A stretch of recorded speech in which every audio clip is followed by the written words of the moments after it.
Now let's get into the retirement topic. Like Alexander said, all of us at some point will retire. And it could come in about 3 or 4 forms. Number one, some of us are lucky that we'll work with an employer until we make the retirement age, 60 years of age for most of the companies. And then at the end of the day, we are told, thank you for service to our company, you can now leave. But there are people that are forced to retire early. Circumstances at work can force you out. Employers sometimes undergo reorganization and they are cutting the number of employees, meaning that your retirement could actually come earlier.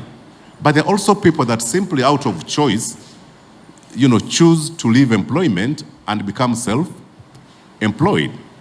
The key thing is that all those categories at some point will exit formal employment.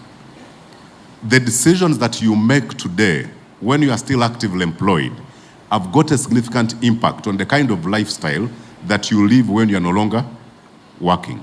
So it is very important that we make smart decisions with our money when we are still employed, because that will have an impact on how well we live in our old age. One of the key things is that when you get a job today, when you're actively working, and you are planning for the long term, you are planning for your old age, you need to always begin with the end in mind.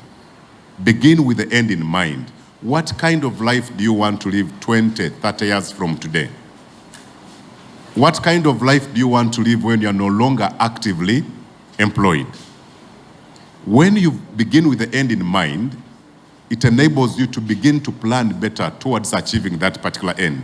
So you've got to picture the kind of future that you would like to have. And you begin today when you've gotten that first job. You do not wait and you've got 1 year to exit work and you begin to plan for that future. So that planning starts when? Now. If you are already employed and you've never planned for the day when you'll exit work, you are not too late. You can start today. Of course, you should have started yesterday. So it is extremely important to begin with the end in mind. What key things do we now observe from where we sit as the fund?